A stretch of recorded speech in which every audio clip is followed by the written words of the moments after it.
Good morning. It's Wednesday, October 5th. Welcome to the podcast sponsored by Novartis Pharmaceuticals Corporation, the makers of Leqvio inclisiran. Big show today, folks. Big show. We're going to look around the AFC West. We know that. We're going to answer some Ask Austin questions, and we're going to also talk with NASCAR legend Dale Earnhardt Jr., but let me not bury the lead here. Joining me as he is every Wednesday, it's LA Chargers 3-touchdown running back Austin Ekeler. Austin, I am so happy. Like the first few questions, I don't have to ask you. Hey, what's the deal with the usage? Any of that stuff? We're feeling good here coming out of week 4, man. Yeah, when you put up some production, you put up some good fantasy points. People in the community are going to be happy. But look. I got some usage that I saw in the first couple weeks, but I was able to do more with those. And so I think that's just a sign of us getting hopefully into a rhythm. It's only one game, so I don't want everyone to get all hyped up. Oh, we're back. Like, no, we got to do it week in, week out. That's what I'm looking for anyway, us to be able to do it again against what I would say is a tougher opponent, within the Browns. And look, it feels good to be back, though. Feels good to be back in the end zone, finally. Yeah. I can't take enough away from that. Shout out to the O-line, get me in. And giving me some opportunities to go score. And so finally was able to dust off the old air guitar and break it out a couple times on last Sunday. Well, it felt good for me to see. It felt good for the people out there that obviously have you on their fantasy teams. But most importantly, I'm sure it felt good for you to break that touchdown drought and just get a good win, good team win, as you said after the game. Like I said, we've got a lot of stuff to talk about here today. But first, got to take care of some business here. You've heard us talk about it every week on the show. If you're not playing daily fantasy on Yahoo, now is the time to start. To get started, go to yahoo.com/dailyfantasy and use the promo code Harmon15 or just click the link. Promo code. Let's go. Hey, nice. it's not the worst thing in the world. Co-host yesterday, Andy Behrens, said he's been at the company for like 5 times, 10 times as long as I had. Never had his own promo code, Austin. So maybe we'll get an Ekeler 31. No, I don't want to steal your thunder, man. That's all you. Shout out to Matt. Yeah, use that Harmon code for sure. Well, I appreciate it. Yeah. Or you can also click the link in the episode description and use the code Harmon15 on your first $5 deposit or more. And Yahoo will give you an extra $15 in site credit. Remember, that comes right out of Andy Barron's salary. Again, the code is HARMON15 to get your first deposit bonus. The code is active until October 9th and cannot be combined with other bonuses. Rewards program terms apply. Austin, I'm giving away Andy Barron's salary for the people to play DFS. You're also doing giveaways. Let's pump that up a little bit for the people. Guess since we're on the topic of giveaways, I have my same weekly giveaway going. If you have me on your fantasy football team, make sure to tag me with a picture of it on Instagram or Twitter, and then that will enter you to win. I give away 2 signed jerseys every single week, and follow me on Instagram and Twitter to figure out who the winners are. And so those have been going strong. We just ordered a bunch more jerseys so we can keep the engagement going. So I appreciate all y'all that have me on the team. Thanks for the support. Looking forward to more. Hell yeah. We are looking forward to more. Chargers 34, Texans 24. Let's get right into it. Austin, obviously, as you said, this game got in the end zone 3 times. You were overall super efficient on the ground, 4.6 yards per carry compared to the first 3 weeks. What felt different this week than the other weeks? Oh, what felt different, man? I think it came down to me seeing it a little bit more clear, I would say. Just getting more into a rhythm with the O-line and with our scheme, with what we're trying to do. We had a couple wrinkles in there. I don't want to get too deep into the weeds. A couple wrinkles, but just being able to almost slow myself down and my mind down by just being on the same page. And we ran a lot of the same stuff that we have in the past. And so that takes some repetition to finally be like, okay, now I feel like I know how we're going to be blocking this and what the flow of it's going to be, how Corey's, trying to attack, his assignment and things like that. It all meshes together. All these little things matter. Half a step means the difference between, an arm tackle or, getting 4, 5, 6 yards up the field. And so it comes down to repetition, right? Repetition, putting it together in practice, and then actually coming and applying it to the game. And so what was different? I would say just more time to be practicing and actually doing it, which, hopefully we can continue to build on that now, right?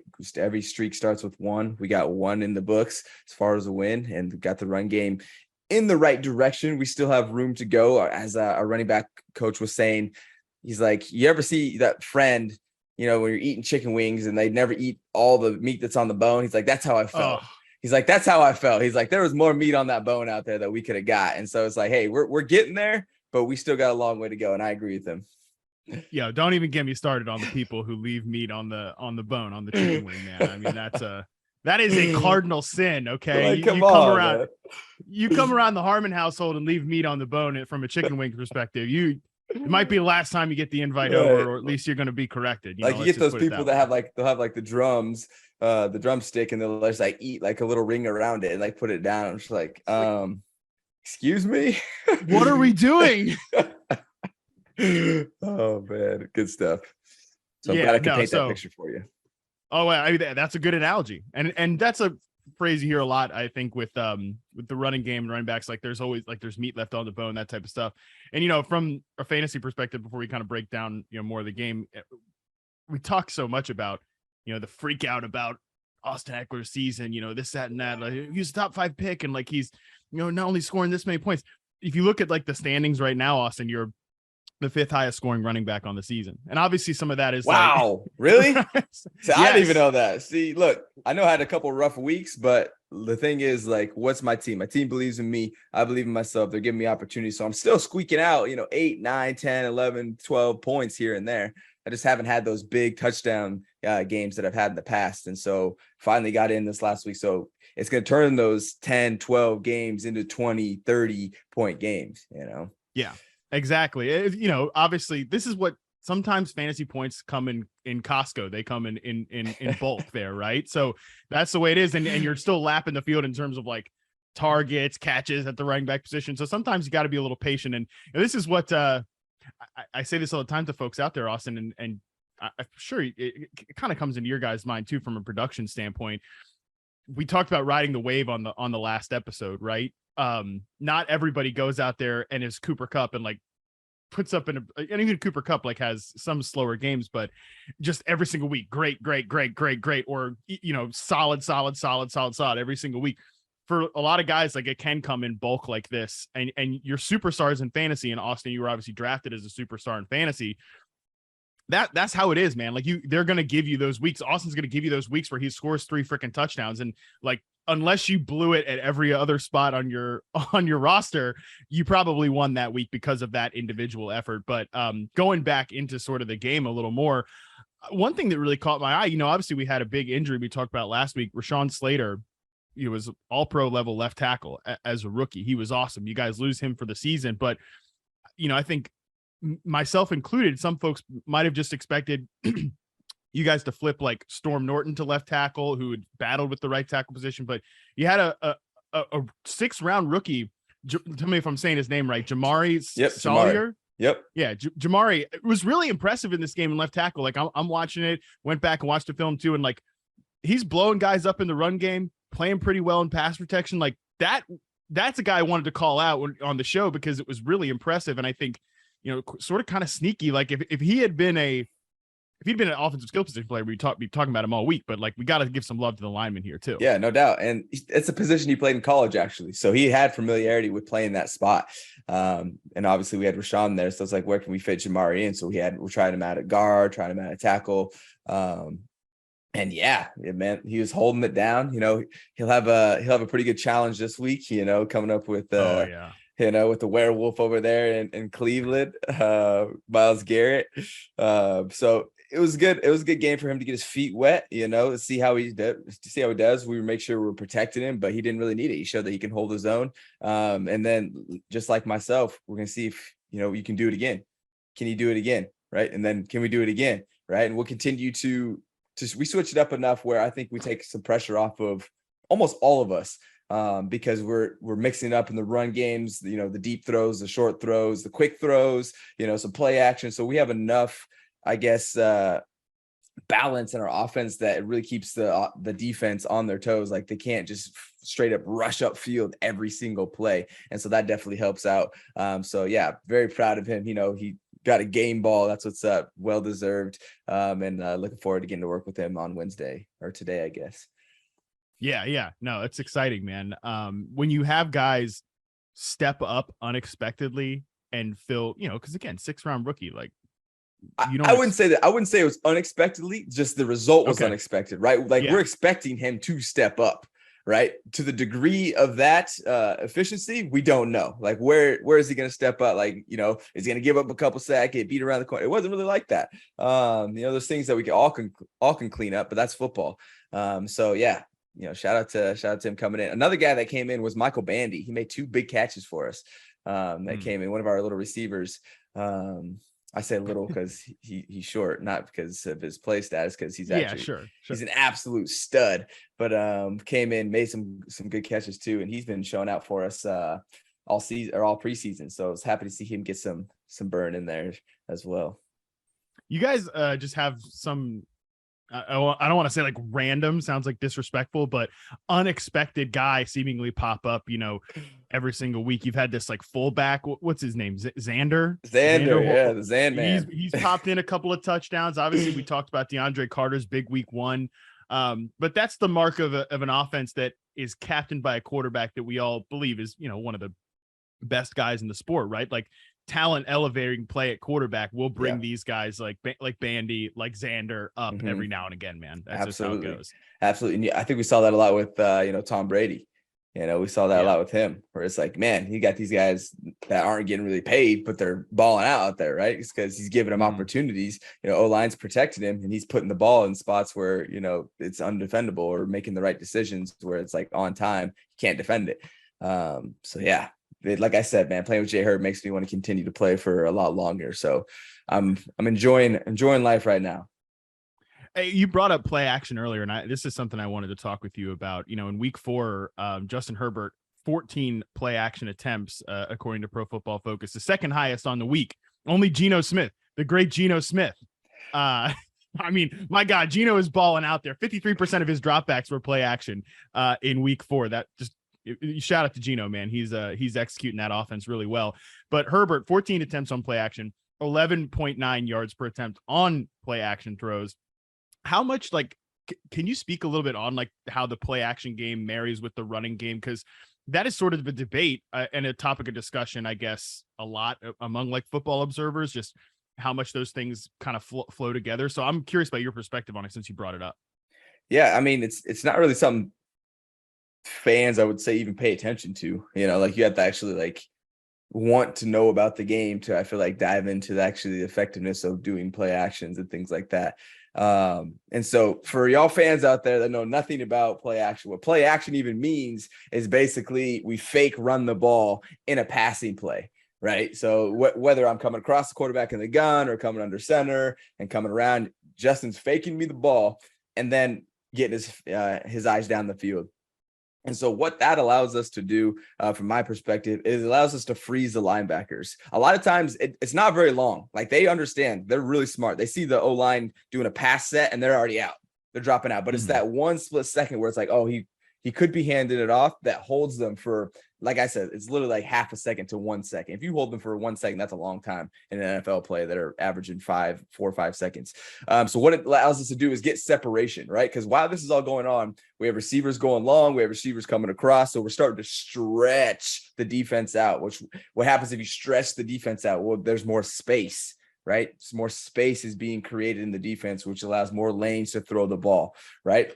What you do have to risk, though, is your pass pro, because if someone is rushing up the field, a lot of times, the quarterback's not got it. He doesn't have his eyes down the field right now. If someone gets beat right now, you're going to probably take a big sack, where otherwise he could get the ball out quick to a hot throw or throw it out or dirt it. So what it allows you to do, if you can execute it, is get some more separation, holds the linebackers in, and makes it a little bit easier to find some throwing lanes.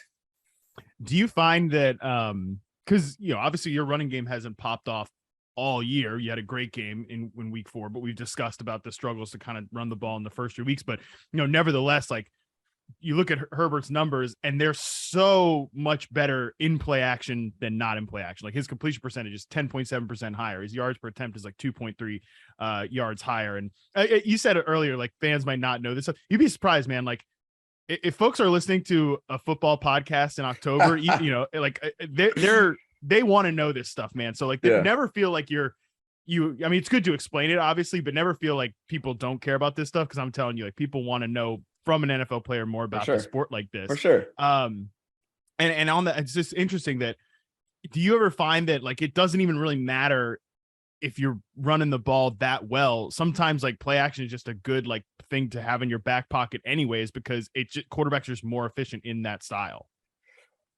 I mean, I've never thought of it like that. That's maybe a little deeper than my thinking. You know, I'm thinking of it more strategically as far as, you know, just what it does to the defense, not necessarily like, oh, these are our higher percentage or efficient plays. And if that's the case, then that's great for us, because, you know, people are like, regardless if we have a great run game or not, I didn't think we ran the ball that well. We still ran the ball. Like, we still more efficient. Like, I averaged more per carry, but we only had, I don't even know how many yards we had, like 70, 80, somewhere in there.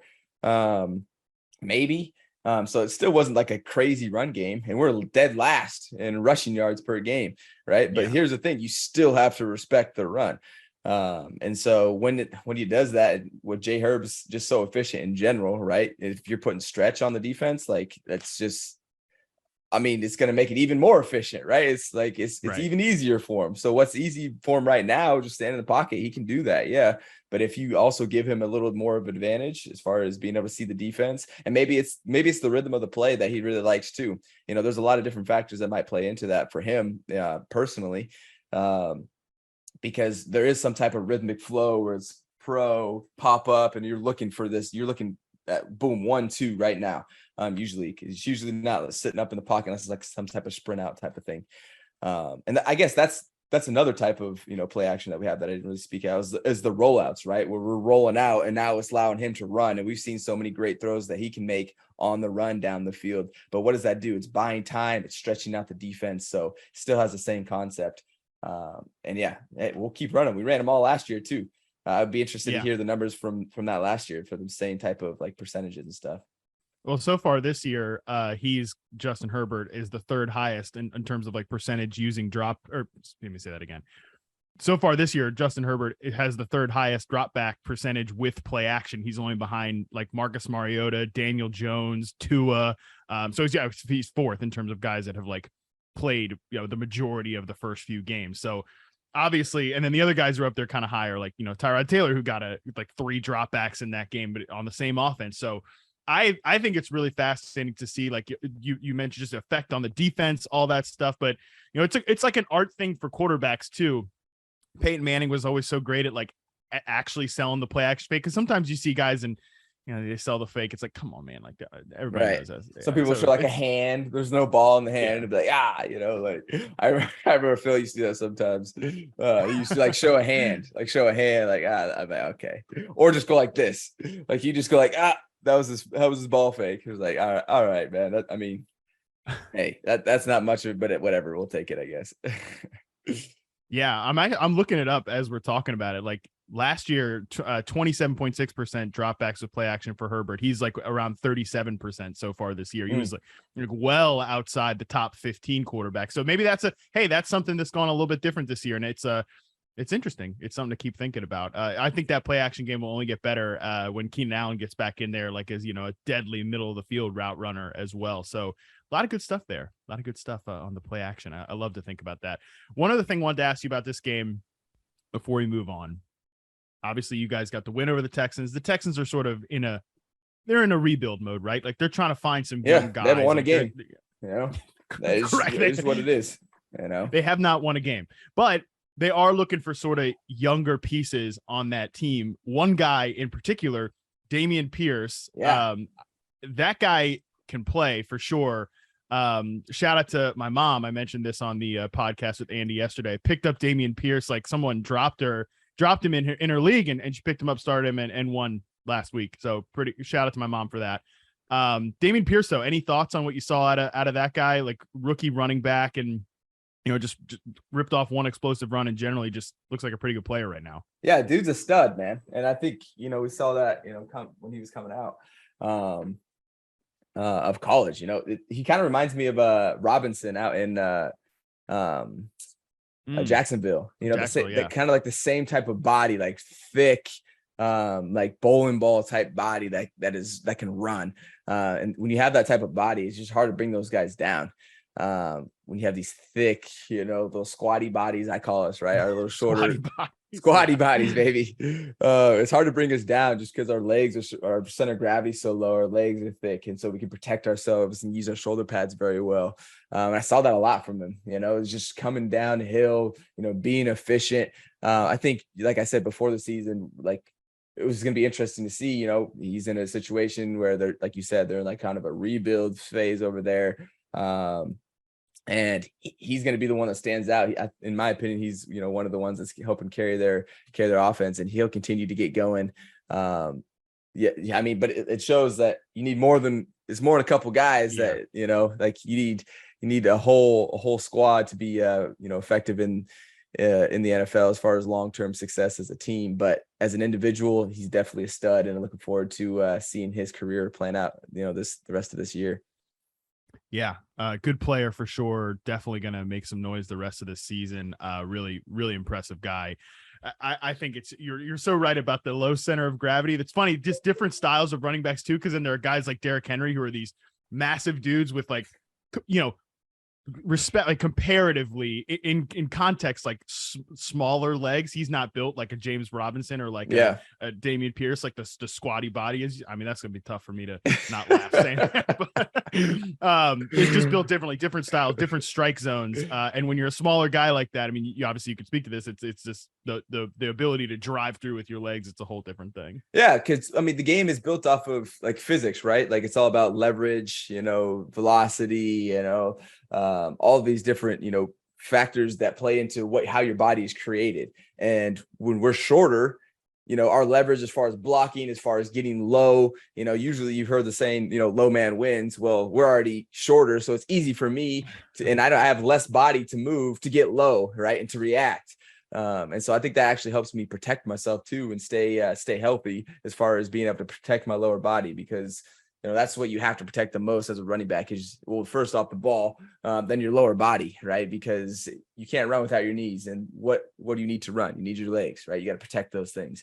And so when you're able to, drop your shoulders and protect yourself, take your hits on your padding, it saves your legs and saves your, career length, is being able to actually just take on, these bigger workloads. Because you're not getting hit in the legs. I get hit in the shoulders all day. I don't care. Right. Yeah. Totally different thing. So I don't know. You're right. The physics of football is so fascinating. The leverage game and all that. It's God. What a good sport. Good sport overall. Good. Fun I would say one of of the best. I would say the best, but I'm super biased. And there's already probably way too much of my brain dedicated to football. That I always tell people I can't really get into other sports too much, because like if I did, I'd start to forget, my address, where I live, important names. I'd come on this show and butcher your name, butcher other people's names. We can't be having that, man. So football, the best sport for sure. I'll just go ahead and say that. So awesome win, Austin. Now I'm talking about butchering people's names. Anyways, awesome game, Austin. Awesome win overall, man. And like you said, we'll just keep building on this thing going forward. You guys over there with the Chargers, we'll just keep on building on it going forward. Joining us now is NASCAR Hall of Famer, two-time winner of the Daytona 500, absolute legend from the great state of North Carolina. It's Dale Earnhardt Jr. Dale, how we doing, man? I'm doing great. Just kind of cruising through the early part of the week here, getting ourselves ready for another race weekend. We're kind of in the middle of the back end of our year in NASCAR, closing out the year, grinding it down to the last few weeks to celebrate whoever the champion becomes. And so it's a pretty exciting time for us right now, and a lot of great storylines going on in the sport. Yeah, I'm curious, Dale, how has your transition been? Like, how are you involved right now in NASCAR? Obviously, you've had success, and then it's been a huge part of your life. Now, how are you giving back now or keeping yourself, in that space? That's a great question. So when I decided that I was going to quit driving race cars full time, I knew that I still wanted to be at a racetrack, and I still wanted to, that just feels like home to me. and it's the most comfortable place for me. And I just couldn't stop going to a racetrack cold turkey and never do that again. But I needed a job. I needed a role. I'd been going to the racetrack with a role, with a job, being part of a team, being an asset in some way. And so I needed that to continue. I went to a race one time without any responsibility, and I didn't know what to do with myself. I didn't know. Right. I felt like I was in the way everywhere I stood, and that was a bad feeling. I didn't like that. So luckily, I dealt with some concussions in my career, and I was out of the race car for a few weeks, and they asked me to come into the broadcast booth. And I thought, I need to show people that I'm okay. That'll be a great way for me to kind of get on camera, be talking, so people can kind of see that I'm not in real trouble here with this concussion. Mm-hmm. And I got out of I went into the booth for about an hour and did a little segment of during the middle of a race. And I really enjoyed it. And I've always kind of admired some of the broadcasters in our sport, some of the radio broadcasters and so forth, but I never saw myself, being able to do that. I was always very shy and I just didn't see myself as a journalist, a media head or anything like that. So anyways, I got a lot of response after that. I got some texts from some friends of mine. They were like, man, if you ever really wanted to do that, you could be good at it. And so I think also the networks noticed that. And when I got done driving, they contacted me and said, hey, we want you to do this. So I got really scared about it because I was going to be on TV. Doing live TV is terrifying. But it's kind of the same adrenaline rush I got behind the wheel of the car. Obviously, you don't get to get out and hold a trophy up at the end of the day. There's no championship to win, but it is a rush. It keeps you relevant in the space too. That's true. And then I mean, who better to have, right, than a veteran like yourself who's calling out what you see, giving some more insight from someone who's been doing it. I can actually relate a lot. That's how this show came to be. Someone who's been in obviously the fantasy football space, in the NFL space, and was talking about it. And it's like, had this opportunity presented, like, hey, would you want to, start a show and actually talk about it, give your insight, give some perspective from someone who's been in it. So I told myself, Austin, that I was going to watch the races anyways. So I might as well be sitting there, watching it at the event, talking about it. I'm a fan. I was a fan first before I became a driver, and I just get to revert back to being a fan. And really, it comes pretty natural. Love that. It's a totally different skill set, though. I think real fans just don't even give like commentators enough credit. Like I try to never be that guy, like when you're watching NFL games or whatever, just like giving the commentator a bunch of grief, man, because it's hard to talk for, like, I tell people, you try talking for like 3 straight hours and not saying something stupid. Like it's impossible. I can't go more than 5 minutes without like saying something stupid. So it's a tough skill set to try to, because there are guys that have been great football players and they get into commentating. It's a different skill set, man. So shout out to you for making that transition. I said a lot of stupid stuff there early on when I got into the broadcast booth, and I took it personal, and I'd go on social media and look at the criticism. I know you're not supposed to do that, man, but we're humans, and we look for, I feed off of affirmation, right? And so I would go, a lot of times I get that off of social media. And so I would go there and be like, man, I screwed up. I'm sorry, y'all. I'm going to get better. Just hang in there with me. And so I kind of engage that way online. But then it turned for me probably in the last 2 years to where when I screw up, I have fun. I kind of lean into it, right? And I have fun with it because I know it's going to happen. There's nothing I can do, right? And when you make that mistake, you just got to kind of laugh with it. I thought one day one day I won't make any more mistakes. Well, that's not realistic. Right. Yeah. I'm curious. I'm curious because this is we talk about fantasy football in here. There's a thing, and I don't know how familiar you are with like fantasy, like NASCAR fantasy. It's fantasy NASCAR. Yeah. Did you ever have like comments about your driving, like when you're active and things like that? Luckily for me, Austin, fantasy NASCAR wasn't super big back when I was racing, so I didn't get the kind of criticism that I think the guys probably get now. Yeah. And you know what's funny? as I play fantasy NASCAR now, we have a group of, of folks that kind of play. And I played fantasy football for years. When I have a race or when I have when a driver does bad, for whatever reason, I don't feel the same way I do when a player doesn't get the numbers right in my fantasy team. Okay. It's so weird. Okay. So it's a different feel, huh? But I don't know why. I really don't know why, because it's the same thing. Right. And, that driver didn't run well and I didn't get the points to win. Mm-hmm. But, I don't know. I think that we're so competitive with fantasy football in our little leagues with our friends, and there's so much pride on the line. And you feel like a real loser when you don't do well. Right. So I'm curious. You do. You feel like the worst. You're out of the 12 friends in this league, like you're the worst guy in the league. It's like, how can I? So, but I'm curious more about that story. Like when you got started into fantasy football, like, is it the same group? Can you tell us a little more about that? Yeah, we got a league. It's called the Basement League. The reason why we call it the Basement League is because we do all the drafts at my house in my basement.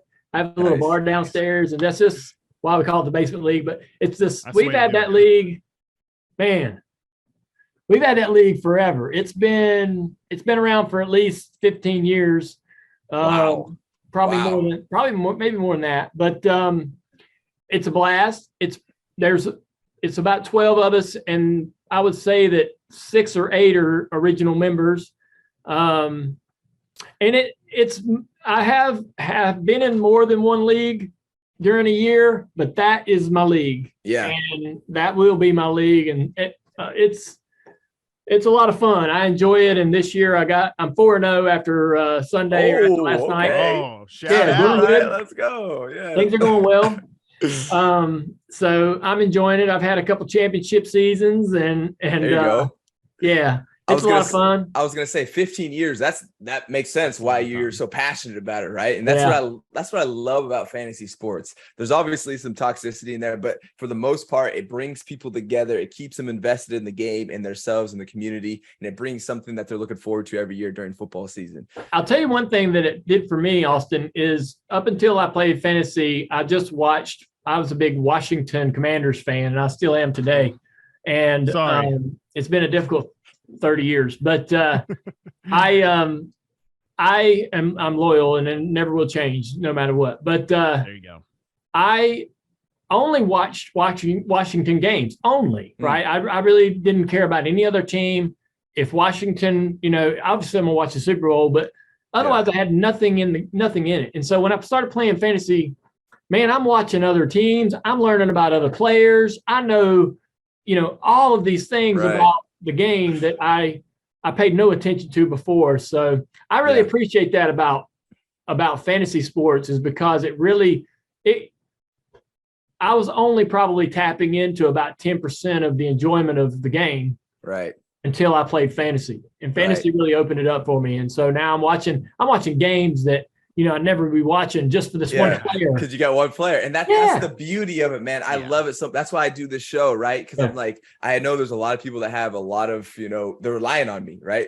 They have a lot invested in me, and so it's like, hey, let me show that I appreciate you all for investing that time, for, having my back, for supporting me, for wanting me to do well. Because it's such a rare moment in our careers where we have all this exposure, nationwide. And so with the sports betting and the fantasy football, it allows us to have these people that personally know us. I have more fans across, sports betting, fantasy football than I do for the Chargers, probably like 10-1, probably maybe even more than that.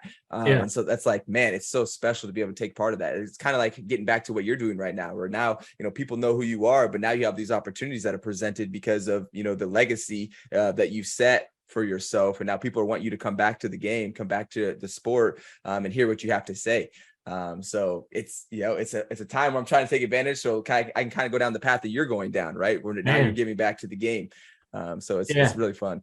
That's cool that you're seeing that and acting on it.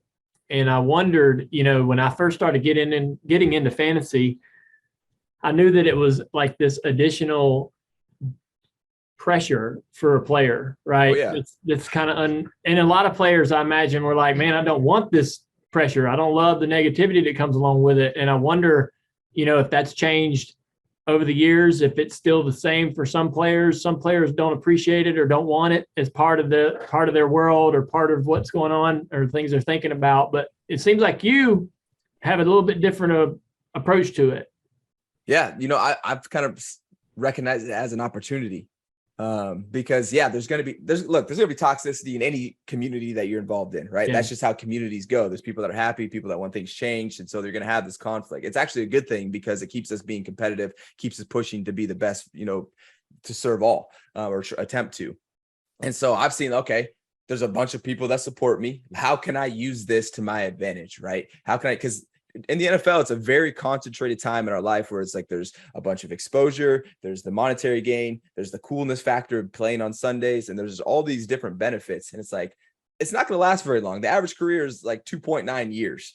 And so I need to really take advantage of this time where I have all of these things so I can set myself up to have options when I'm done playing. Yeah.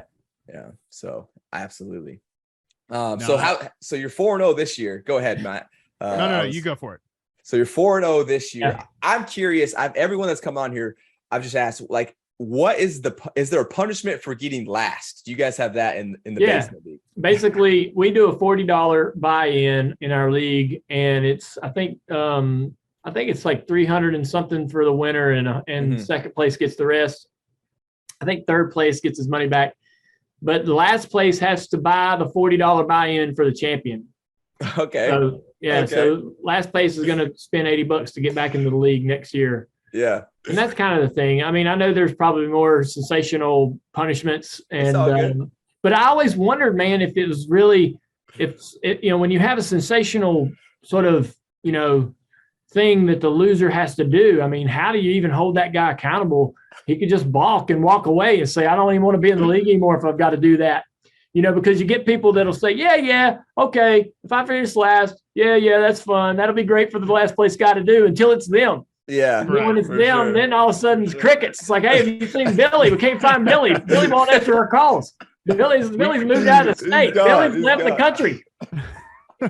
We had Cam Jordan, the defensive end pass rusher for the New Orleans Saints, on the show, and he told us about, he had to go like sit in a Waffle House for X amount of hours and like do the whole waffle challenge thing, which is, I think, a little better than, like, I never like when people have to get outright like publicly embarrassed. Yeah. Like stand on a street corner and hold some sign. I mean, if it's a sign like I suck at fantasy football, I guess, I mean, why are you not just bailing on the, the whole thing at that point? But fun ones like that, and he was like, my friends were telling me, you better FaceTime in from the Waffle House. You better send pictures, all that type of stuff. So I guess there are ways people can be held accountable. That sounds like a lot of work.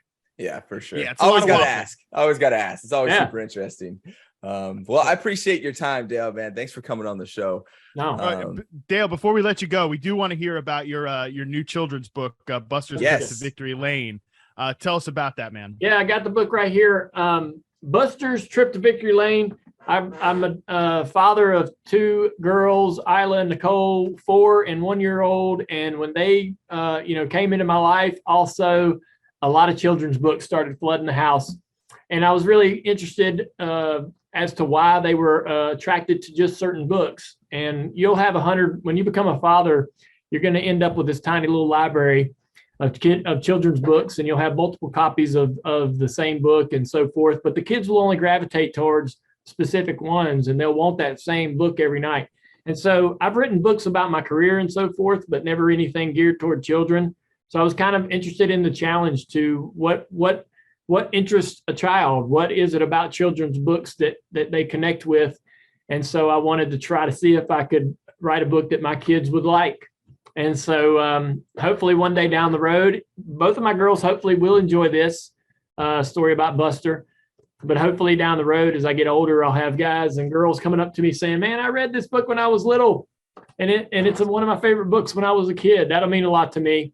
The book is, Buster goes through a lot of challenges and learns a lot about himself and his friends. But there's a lot of little Easter eggs in the book as well. Buster, the the star of the book, that's my father's nickname when he was a little boy. They used to call him Buster. Oh, wow. There's a couple other little Easter eggs in there that connect to me personally that I'm proud of, but hopefully people like it. Where can we find it? Anywhere books are sold, but you can get it on Amazon, pre-order now. The book should be on the shelves in October. I'm going to do some book signings and a few other things and a lot of media about it over the next several weeks. So awesome. Yeah, we're hoping that people enjoy it.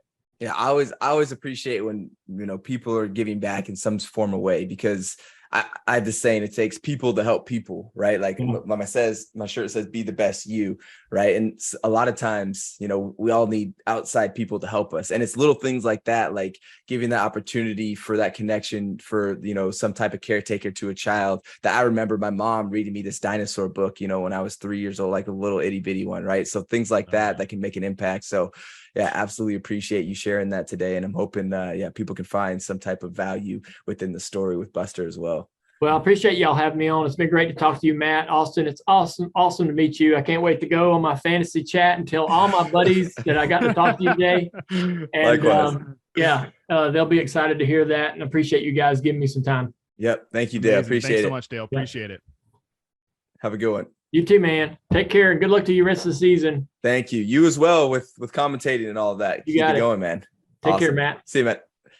All right, first one here, and I think we could actually both tackle at least parts of this. This one comes in from Hunter. I have always been curious about the complexities of route running. What makes it difficult? Why are some players so much better at it than others? These are all like crazy athletes competing at the highest level. So without trying to sound rude or crass, what about route running is so difficult?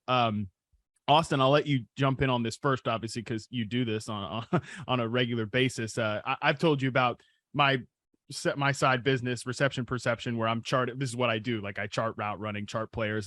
You told me years ago, you're actually one of the only non-wide receivers I've told about that. It was like, well, why aren't you charting running backs? I'm like, well, bro, I'm trying to have a life too. I it's already enough wide receivers out there. So I'll let you jump in on this first, and I'll give my thoughts as well. So I would say this. With football, it's still a game, right? A kid's game that, we've just taken up to a very complex level. So the game is still simple conceptually. The game is very simple, but it's just not easy. It gets even harder the better athletes, that the higher quality of athletic ability you have. And what I mean by that is speed, right? Timing, physicality, I'll say, I guess awareness, recognition. And what do I mean by those? Like there's so many different factors when running a route. Is it man? Is it zone? What's the depth? Am I hot? Which means there's one extra blitzer that's coming that I need to change my route. What type of coverage is it? Because if it's cloud coverage, which means cover 2, I need to convert my route to this type of route now. And if it's zone, okay, I need to have some spatial awareness to know, okay, I'm supposed to keep running in this route, but if I ever feel like there's an open space, when I'm out of my break, I can start to, set it down a little bit and know where people are around, and know where the quarterback's trying to throw it. And so there's all of these little factors that you have to be able to adjust to physically and mentally within your route. As you're running off the line, you can get some type of tell before the snap, but a lot of times people are moving all over the place. If it's man, you have to be able to physically get open, which is not easy, especially as, defensive players continue to get better and more physical. And so I would say there's a lot of different type of route runners too. There's some that are more physical than others, some that are faster than others. So there's a lot of different strengths in running routes. And that's great because that allows us as offenses to have a lot of different types of plays that are designed to attack different types and parts of a defense. And it's not that it's hard, but I would say it's challenging to make sure you're having a good balance that makes the defense defend a bunch of different types of routes and a bunch of different types of route runners. And so with those different layers, it adds complexity onto the simple game, which makes it obviously harder to execute at a high level, week in and week out, day to day. So that's what I would have to say, Matt. My thoughts on this too, as Hunter points out, everybody in the NFL is big, fast, and strong. Just like, to what degree are you fast? To what degree are you strong? To what degree are you big? Whatever.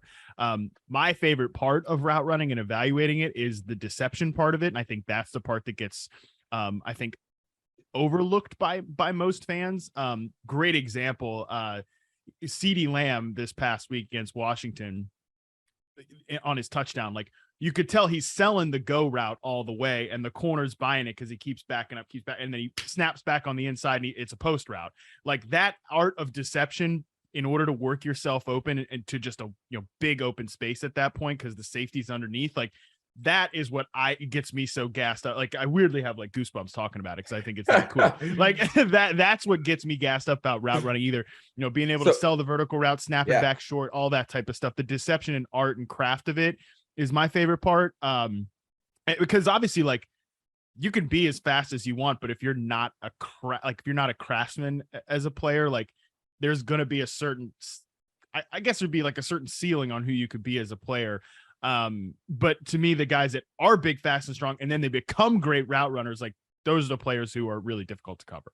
I want to build on what you said. You were talking about the art of deception. I kind of just immediately went to dance. Like, think of dance. Mm-hmm. Like, all of us can dance. Like, all of us can run a 5-yard hitch.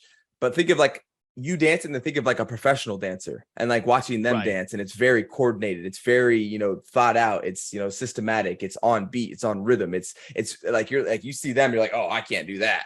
Like, that's next level. It's still dance, but it's like, a whole next level of dance. Or you could say that for pretty much any industry, as it gets to the professional level.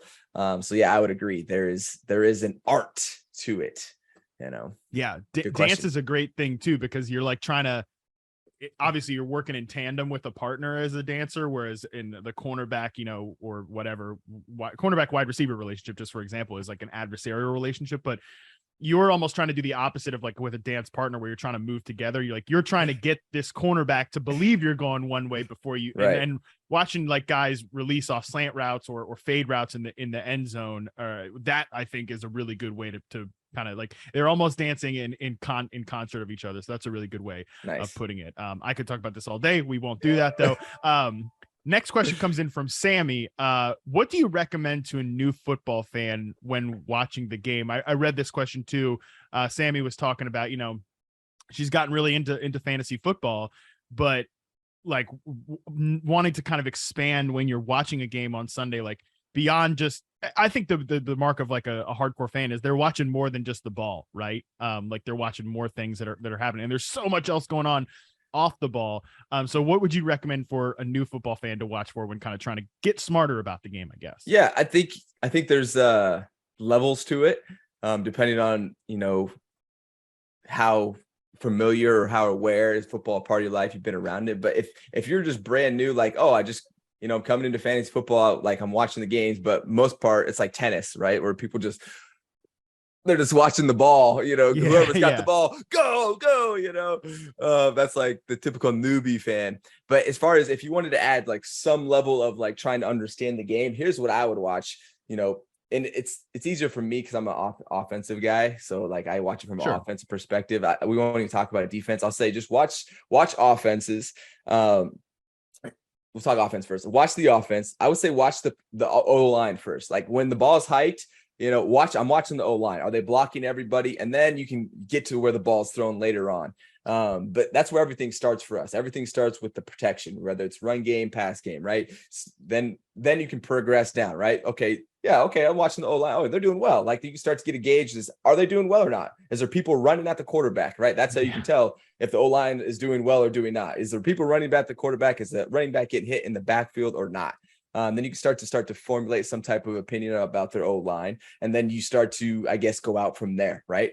Okay, now we're running the ball. Are we getting 4, 3, 5, 6 yards, maybe more than that? Then you can start to evaluate the running back a little bit, see how efficient they are and how they're meshing with the O-line. Like everything works together. So it's like, if the running back gets tackled, it's not because the running back sucks all the time. Maybe he did. Maybe he didn't make a guy miss. Maybe he missed the cut. But everything moves and morphs together, right? So now we're going to passing, right? After the O-line's blocked, okay, now I'm watching where the quarterback he throws the ball. All right, is the receiver open? Right now we're watching receiver. If you have certain players that are on your fantasy team, I would watch them too. Like watch them, see their route running. They're not going to get the ball every time, but like watch them. Are they getting open? You know, are they catching the ball? Are they blocking in the run game? Are they running the ball efficiently? They make people miss. And so just little things like that, I would say start there, right? Start there. Start watching position groups at a time, and maybe your individual people to help you just further the game. And then I would also say this on top of that, learn the positions. That'll help you too. I'm glad that you brought up the offensive line part of it, because it is sort of like everything begins there. Good example last night with the Los Angeles Rams, you know, getting their ass kicked up front by the 49ers. Those 49ers, man, they're tough defense to go against. You know, and you can sort of build the rest of the narrative from there, because with receivers, it's hard because they run off screen for the most part, right? Like, and so you can't really tell, like, are they getting open downfield? Well, it's like, if Matt Stafford doesn't have time to find these guys downfield, it doesn't even matter like whether they're open or not, and the whole timing of the play is thrown off because the offensive line is letting guys in, stuff like that. So that is a great way to start, because you can sort of trickle down the rest of it from there. Last question we'll tackle here in the mailbag segment. This one comes in from JD. I'll see something like, quote, player was limited in practice, or player wasn't seen in the part of practice open to the media. Can you talk about the different reports we hear and how you consume and understand these type of reports? And what do you typically do with your fantasy teams based on the knowledge of injuries, both in the weekly term and the long term? For example, if somebody has a high ankle sprain, are you like, well, that guy won't be the same for the rest of the season? I know the answer to this is probably going to be, it's going to, or at least I would answer, it's like a case by case basis. And we on the outside really don't know. Like anybody, I think that is trying to say like, well, this guy's not gonna be the same for the rest of the season because of his high ankle sprain. That might be true. That very well might be the reason that a guy has a high ankle sprain and the rest of their season goes to hell. But it's really, really hard to say. And as somebody with no medical background, no knowledge, my ability to speak on it is really tough. I mean, mine is too. I have no medical background, but I've just been around it enough to kind of have this understanding that it is tough.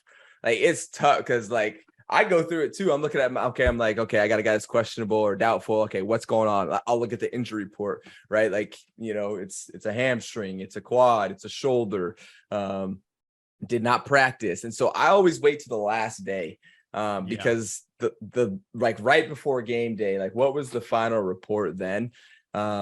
Because if someone didn't practice, I had a couple weeks last year where I didn't practice at all during the entire week, but I still played in the game because I dealt with the whole ankle sprain since week 3 last year and the entire season. Sucks, but you know, you kind of work through that. That's football for you. You know, it doesn't wait for you to get healthy. And it is a case by case. Like, what are we dealing with here? You know, if it's high ankle sprain, yeah, I'm a little cautious because ankle is like, if it's the first week, right? And there's always that period where it's like, okay, he had this ankle sprain, he went and played on it. You know, maybe he played, didn't get that much, he was limited in the game, type of thing. So there's so many factors. It really is okay. Let me look into the situation, right? If it's lower body, I'm definitely more concerned than if it's upper body. That's plain and simple. If someone's got a shoulder, okay, they're probably gonna, you know, tape it up, whatever. They'll get in there, they'll be able to play through it. Lower body makes me a little bit more nervous. But man, it's so hard to ask or answer that question because how serious is it? You know? Yeah, we just don't know on the outside. And by the way, I think teams are weirder with the injury report. I don't know if it's like the right way to say it, but it's every team is so different with the injury report, how they manage it, how they operate it. I mean, guys can, number one, be dealing with something that you never even know about right until the end of the season. Then it kind of, you know, you squint your eyes at the team and like, aren't you supposed to report that stuff? But whatever, that's another thing. And also like, I mean, everybody is like limited now that they used to have the probable thing.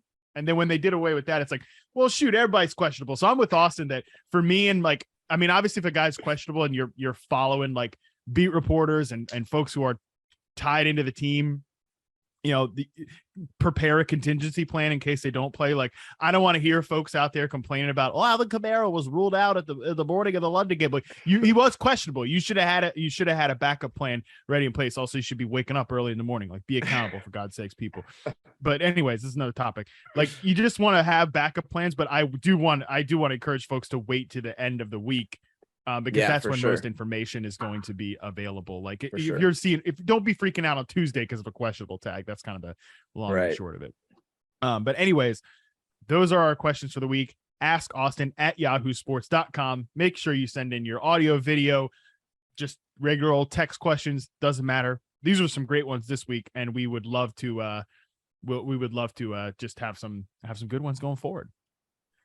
All right, so let's move into our as the AFC West turns segment. A lot of interesting results this week. The Chiefs really had a great game against the Buccaneers. Patrick Mahomes looking incredible. That was awesome to see. I mentioned Austin that you are the RB5 on the season. The guy ahead of you, CEH, sort of like the opposite of your season in a way that like he hasn't gotten a ton of touches. Like on a per touch basis, he's been incredible scoring touchdowns. You had the big touchdown game last week. He's like just ripping off touchdowns at a high clip. That's what's going to happen when you play for the Chiefs offense. But any thoughts on what you've seen out of CEH throughout the Clyde Edwards-Helaire throughout the course of his career? Yeah. I mean, especially early on in his career, man, I thought he was really efficient. He actually really impressed me his rookie year. And then he obviously dealt with some injuries over this past few years. And I feel like still trying to figure out how they're going to really utilize him over there. He's still, I feel like, trying to get a role going. And I know to me, I think that's frustrating for a player where it's like, man, I feel like I could be used more, but I'm not really getting the opportunities, or they're very limited. But I mean, I do see who they have as quarterback, and you have to understand the dynamic there where it's like, hey, this guy's doing everything, doing the most, right? Like we need guys like that to help us keep our view count up as the NFL, make it more exciting. But as a player, in the running back position, it's like, man, like you feel like you had a good rookie season, came in, had another strong second season, or then ended up getting injured. But it's like you're trying to get back in the rhythm of getting your role back. I think that's where he's sitting at right now. I have no idea, but I would imagine that's how he's feeling. Always trying to do what you can to control what you can, but I mean, you're always trying to do more for your team, and especially when you feel like you've had success, which I think he has had success and showed that he can run the ball and is actually very efficient. Shoot, even against us, he ripped a couple runs that I was like, yeah, this guy's got some skill, man. I remember, he got the best of Derwin on one play, and I was like, that guy is not easy to run over, and he just trucked Derwin. So I'm looking forward to see his season play out a little bit more. But I think he'll get into more of a role. I think he's going to have to for that offense to be more well-rounded, which, I mean, Mahomes will keep doing his thing, but to become an elite offense, you got to be able to officially run the ball, especially late in the season. Yeah, RB is such a rhythm position. I think people don't give that enough credit. At least I remember a conversation I had with Maurice Jones-Drew years ago back when we were on the same show at NFL Network, and that was something he always talked about. Like sometimes when you're in a committee, and there's no like rhythm to the committee, you get out of rhythm as a runner, but that's a whole nother thing. Let's talk about this running back situation in Denver real quick, because Raiders get their first win, 32-23 over the Denver Broncos, fall to 2-2 with Russ. Bummer for Javonte Williams, going to miss the rest of the season with a pretty serious knee injury. Your former backfield mate Melvin Gordon also on this team. 4 fumbles in 4 weeks for Melvin. Any thoughts just on what that situation over there? Mike Boone's a guy who might get some more run. They also just signed Latavius Murray. Talk about like that might end up being like a 3-way split that doesn't look so good for anybody getting in a rhythm. Man, yeah. So yeah, Javonte, bro, man, it sucks, man, because man, this man's just an absolute stud out there, man. So fun to watching this man just blow through everybody, carrying people on his back, spin move, post hand, running people over, doing everything he should be as a running back, carrying the rock over there and making it exciting. Like we need people probably wonder like why you get excited. Like I get excited for players to make plays because that's what makes the league so exciting to watch, exciting to compete in, like things like that. Like, so we need those types of people to stay healthy. But obviously, we can't control everything. And I went back and watched that, man. It didn't even look like it was even that crazy too. That's the thing, man. Like sometimes it's like, it's not even the craziest hit. It's just like your foot was just twisted wrong, or just there's a luck factor that plays into it. So that sucks. I talk about the importance of, lower body as a running back, or just a runner in general. So important. And just, he's got to make sure he recovers from that, because we need to see his butt back on the field, man, making some plays. And then Melvin, I know, man, like I know that's eating him up. As any runner, man, you never want to be turning the ball over, and just to have, that type of funk that he's in right now is just mentally, I feel like, draining for yourself, because I know he's probably been just making the emphasis on it in practice, and then come out, it happens again.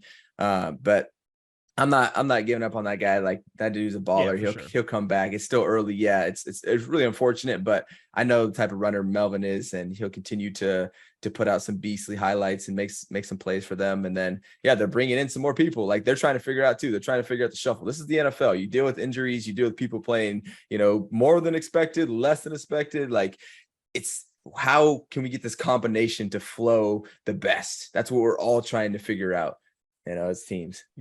Yeah, definitely not giving up on Melvin Gordon. It's like, I always feel bad for guys that get outright like benched for fumbling. Cause I'm like, man, it feels like it's going to just get in your head more in a way. Right. It's like, I always feel for guys there, but I'm not giving up on Melvin either, man. I mean, it's a good guy to have around in the case of an injury, but obviously last thing we'll talk about here, you got a big game coming up against Cleveland Browns, who've been pretty good with Jacoby Brissett there under center, but Nick Chubb, man, that guy is the engine of the offense. He's number one fantasy back right now. What makes Nick Chubb so good? Real quick before we throw to Dale here. Well, the guy is an absolute menace in the weight room. Yeah, right. Oh my God. I've never seen a squat bar bend like that. What is that? Like, that's gotta be that's gotta be some type of special bar. If that's a normal bar and it's bending like that, I think it's about to split in half on his back. But regardless, he had 600 pounds on. So I don't care what kind of bar you're using. If you got 600 pounds on your back, oh my God. So yeah, this man, I was watching him do cleans with 400 pounds, did a couple reps. Dude is a machine when it comes to just physical, just physical physique, right? He's just a hard dude to tackle, and he's fast, he's physical, he runs hard, he runs efficient, he hits the holes, he gets it. And so, I mean, what else I have to say? That's why it's hard to bring that guy down.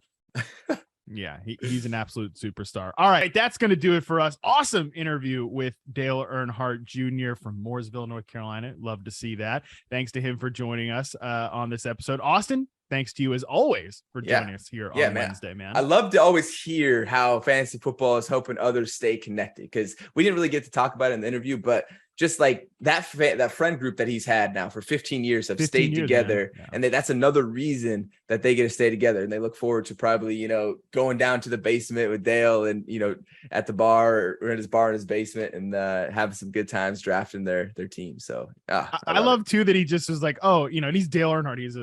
He's a legend. He's like, it's a $40 buy-in, casual league in baseball. I'm like, oh wow, celebrities just like us. We love to see it. I mean, love it, man. I love it. All right.